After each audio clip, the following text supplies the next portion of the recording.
Now, what did they make down here, and what can I make?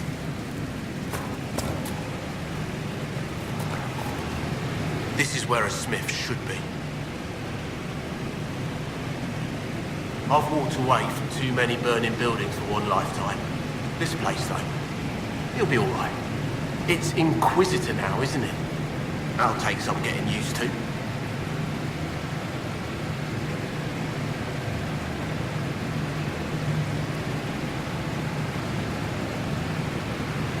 Everyone needs time for this transition. Time won't help.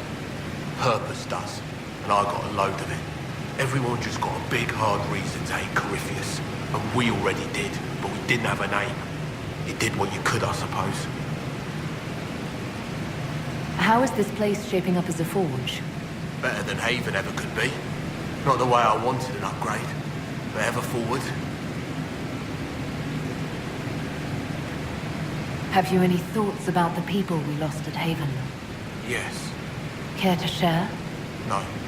It hurts and I don't want to spit on your efforts. You saved who you could. We have to be happy with that. You've got it all up and running? Your basics, like always. There's space here for, I don't know what. This place was built for something big. It'll be a job to fill it. I'll be back later. I'll be here.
I've made some inquiries into the Imperial Court.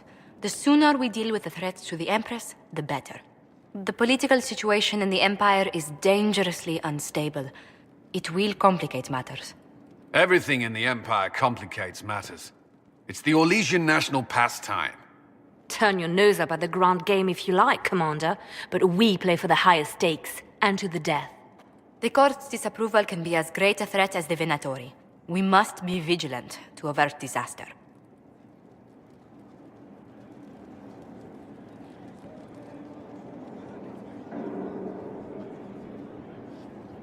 Exactly what do you mean? How is it more dangerous than usual?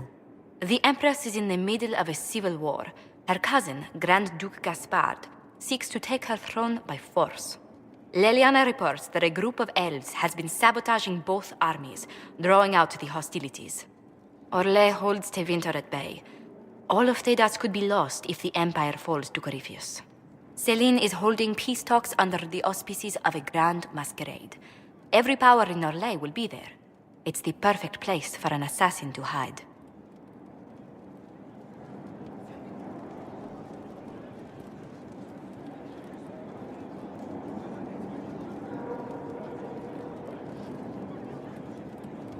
A grand masquerade. I need to go shopping. I'll arrange for an invitation at your discretion, Inquisitor.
Are you all right, Leliana?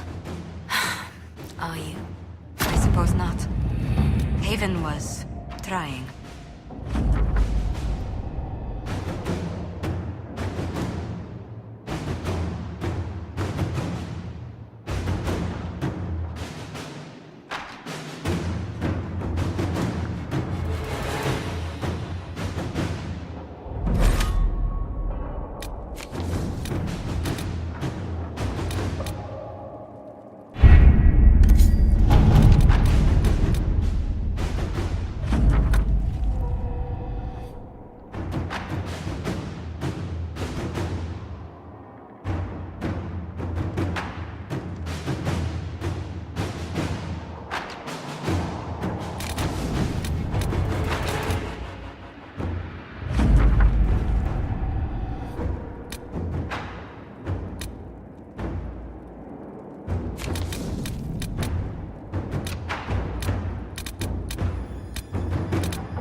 Here.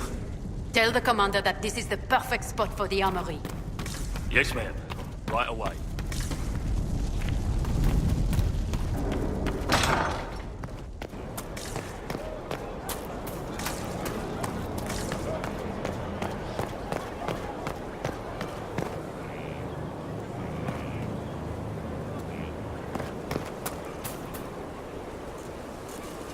Have you met this friend of Varric's, Inquisitor? Not yet, no.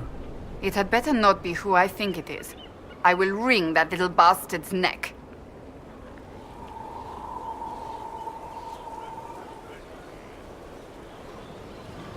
Can you tell me more about the Seekers? The Seekers of Truth were born from the original Inquisition long ago, when it united with the Chantry. Seekers stood above the Templars, watching over them but also investigating magical events they couldn't handle. We were meant to be incorruptible, above reproach. How seldom does reality match the ideal? But what are Seekers exactly? Those who know anything of us think we are Templars. We do not use lyrium, however. Our abilities are different, as was our original purpose. We disciplined the Templars and were accountable only to the Divine. And not even her, truthfully.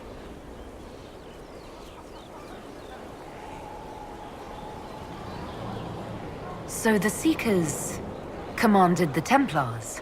No. The Order didn't assume command until after the rebellion. The Templars have always feared us. When a Seeker arrived at a circle, they knew trouble was afoot. That kind of power is troubling. You begin to think you are the only one who can solve the world's problems. If you don't see a problem, it doesn't exist. If someone insists it does, they are the blind ones.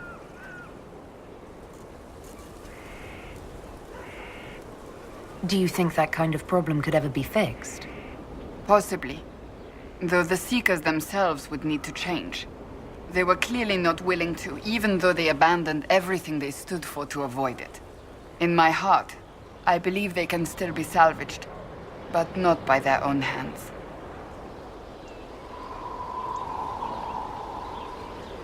You mentioned that Seekers have different abilities than Templars. Entirely. A Templar's abilities come from lyrium and are designed to hunt mages. Ours come from ritual and many years of dedicated training. We cannot be possessed by demons and are immune to mind control. Useful considering our role. Seekers can gain other gifts, though that depends on the individual.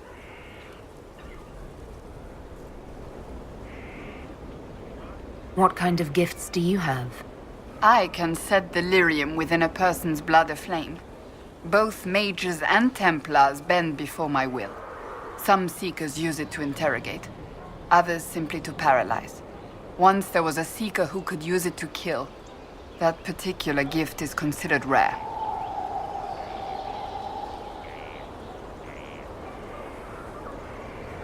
Why did your order turn against the Chantry? We originally united with the Chantry through a treaty that stated they would keep mages under control. It was felt Most Holy had tacitly allowed the Circle of Magi to vote on its independence, thus breaking the treaty. The Seekers saw themselves as justified, and they led the Templars into a war of righteousness.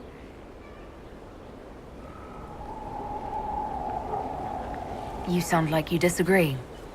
We knew what was happening at Kirkwall, where the Mage Rebellion began. We looked into reports of Knight Commander Meredith's harsh treatment of her charges years earlier. But we found so many shocking cases of magical corruption, it was decided her actions were justified. If we'd been there when it happened, if we'd looked harder at the root causes...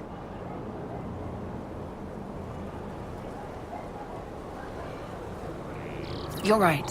Something should have been done. When faced with a problem, the Seekers would close ranks and crush it. We would find an answer, but only once we felt we weren't being coerced. The moment the mages voted for independence, our response was predictable. It was difficult to watch. How does someone become a Seeker? Most Seekers begin training in their youth. I was much older, an exception due to my noble birth. We train rigorously for years. Our bodies and minds must be elastic to undergo the vigil, and most fail even then. Is the vigil some kind of initiation? It is the rite every Seeker must go through in order to summon their gifts.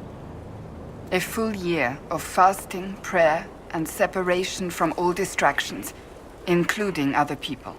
We empty ourselves of all emotion, focusing only on the purity of our devotion. And the moment it finally ends, it's wonderful. Faith realized. I cannot put it into words.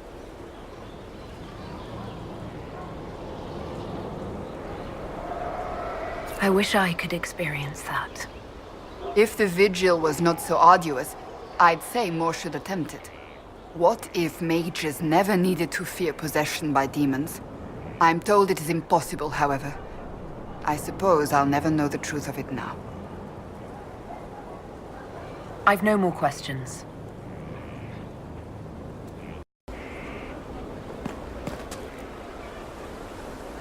Inquisitor, huh? Well, you've got the fortress for it. Speaking of which, when you've got a second, there's something I want to show you.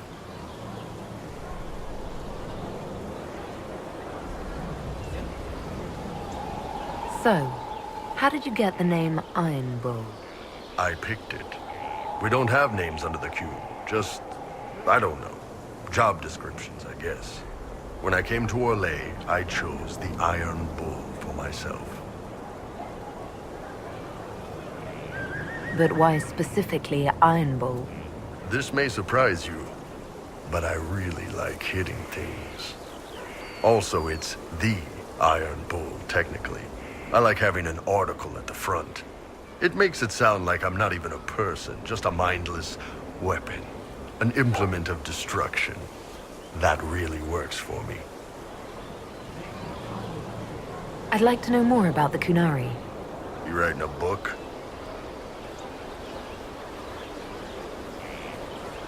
What I've heard about them sounds fascinating. What you've heard was mostly horse shit. All right. What do you want to know?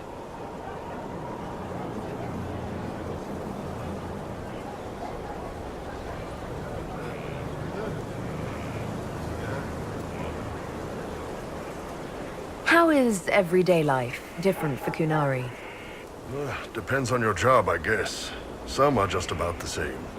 A baker in Val Royeaux gets up, gets dressed, and starts work. A baker in Parvolan does the same thing. They don't care about the Empire or the Cune. Mostly they worry about breaking eggs and hope the dough rises right. It can't be exactly the same. The Kunari have no personal freedoms. How many personal freedoms do you figure that baker in Val Royeaux has? Life isn't about freedom. The baker in Parvolan wonders if she'll be given enough eggs to do her work. Will they come on time? Will the kitchen workers get her bread while it's fresh, or will they come late and blame her 'cause it's stale? Same crap in Val Royeaux. People are just people.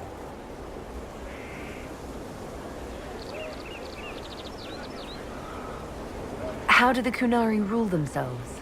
It's pretty simple. We've got the matriarchy, the priesthood, and the military. The priesthood figures out how Kunari should live in theory. The matriarchy makes it work in practice. And the military keeps the Kunari safe from outside threats.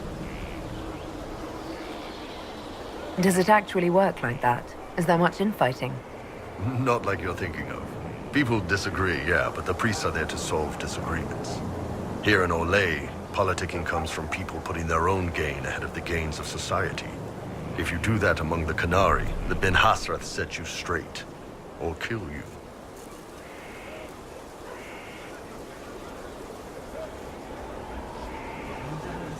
I've heard there's no marriage among the Kunari. Yeah, that's true. Kunari love our friends like anyone does, but we don't have sex with them. Kunari don't have sex? Oh, we definitely have sex. They're Tamasrans who pop your cork whenever you need it. Seriously? Yes. It's not a big deal like it is here. It's like, I don't know, going to see a healer. Sometimes it's this long, involved thing. It takes all day, leaves you walking funny. Other times you're in and out in 5 minutes. Thank you. See you next week.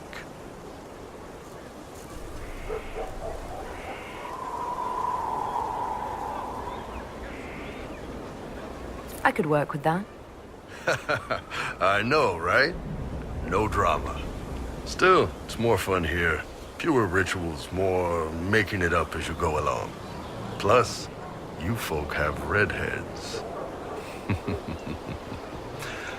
Redheads.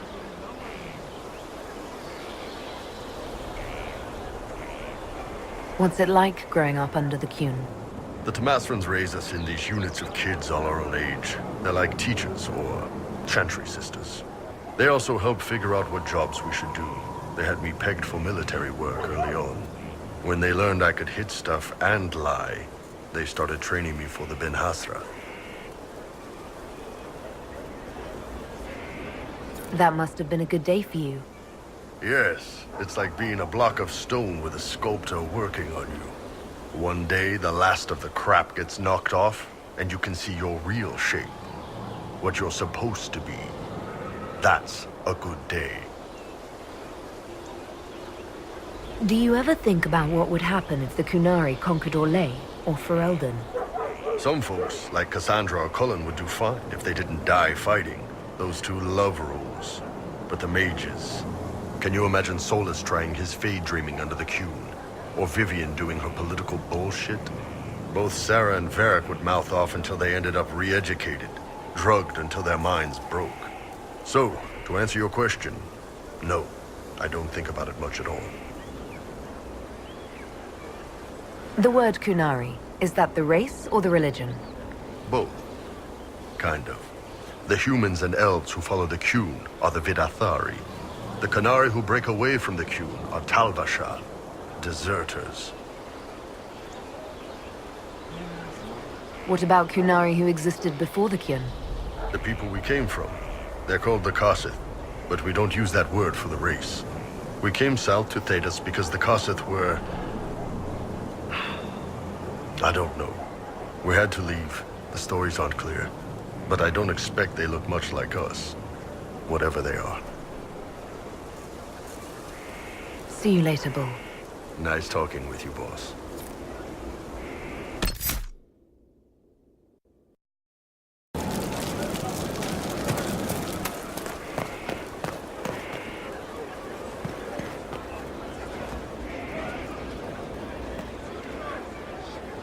Scout Harding. Your worship. Shouldn't you be out there, scouting? In a bit. We're in Skyhold for supplies and a change of personnel. Not me, though. Indispensable. So, who's Scout Harding really? Me? Oh, I'm no one. Lived near Redcliffe all my life. Herded sheep for my neighbor. When the Inquisition came through my village, I helped by telling them everything I knew about the area. Then I signed on. Wanted to see the world before it was swallowed up by... that thing out there. What's been going on? Sister Liliana glanced at me today. I think she's gonna have me killed. Take care.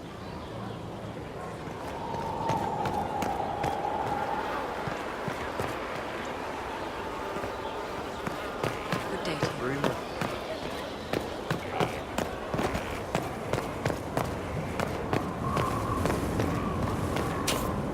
Majestic. How is a place like this ever lost?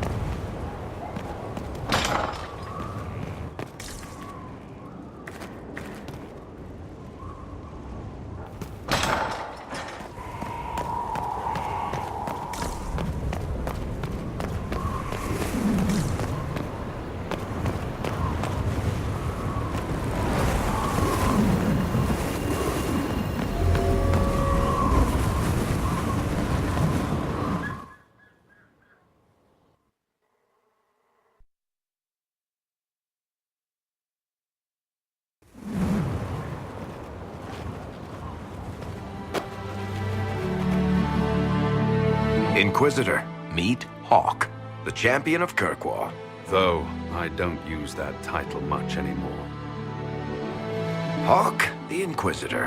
I figured you might have some friendly advice about Corypheus. You and I did fight him, after all.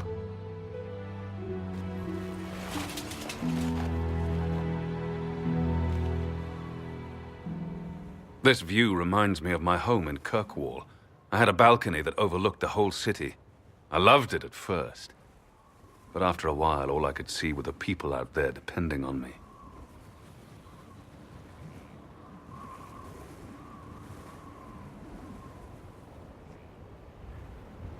You heard about Haven. I have. That's why we're here now. And why I have battlements instead of balconies. May they serve you well. Varric said that you fought Corypheus before. Fought and killed. The Grey Wardens were holding him, and he somehow used his connection to the Darkspawn to influence them. Corypheus got into their heads, messed with their minds, turned them against each other. If the Wardens have disappeared, they could have fallen under his control again.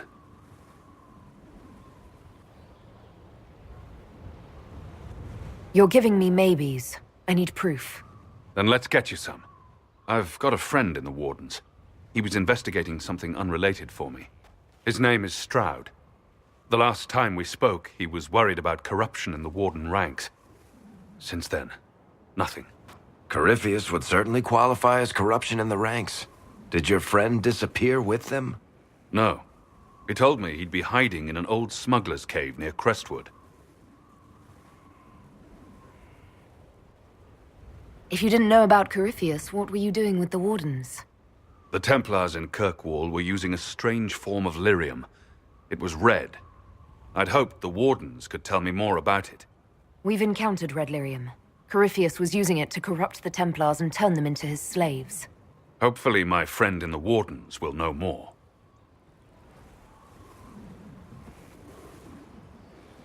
I appreciate the help. I'm doing this as much for myself as for you. Corypheus is my responsibility. I thought I'd killed him before. This time, I'll make sure of it. Inquisitor.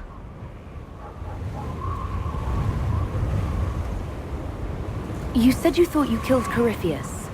The Grey Wardens had him imprisoned. They used my father's blood in a ritual to seal Corypheus inside. But he could still reach out and influence the Warden's thoughts. He sent them after me. And I didn't just think I killed him.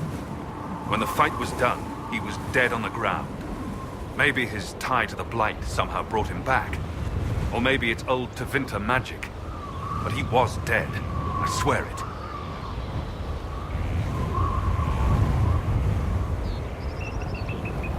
And where did you go after the mages rebelled? I heard the Chantry might be sending an exalted march to Kirkwall to put down the rebellion. I hoped that leaving would save lives and force the Divine to divide her forces to come after me. As it turned out, I needn't have bothered. All the circles started rising up, and the exalted march never came.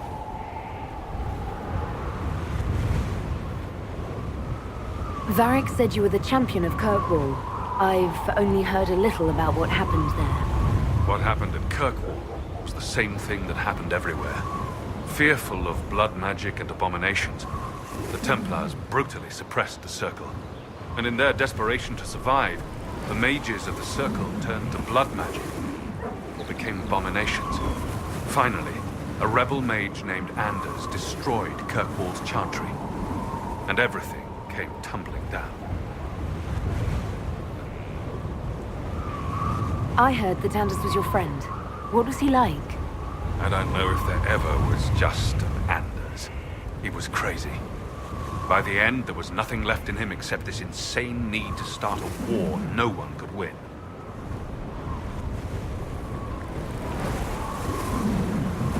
I heard you had family and friends in Kirkwall. Where are they now?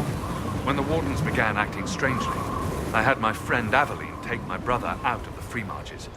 My uncle Gamlen's still in Kirkwall, but everyone else I used to know, they've pretty much scattered to the winds. I assume Varric's been feeding you information about the Inquisition. What did he say about me? Only good things, I promise. I was a little surprised, actually. Varric isn't one for religion in general, but he thinks highly of the Inquisition. We'll talk later. I'll meet you at Crestwood.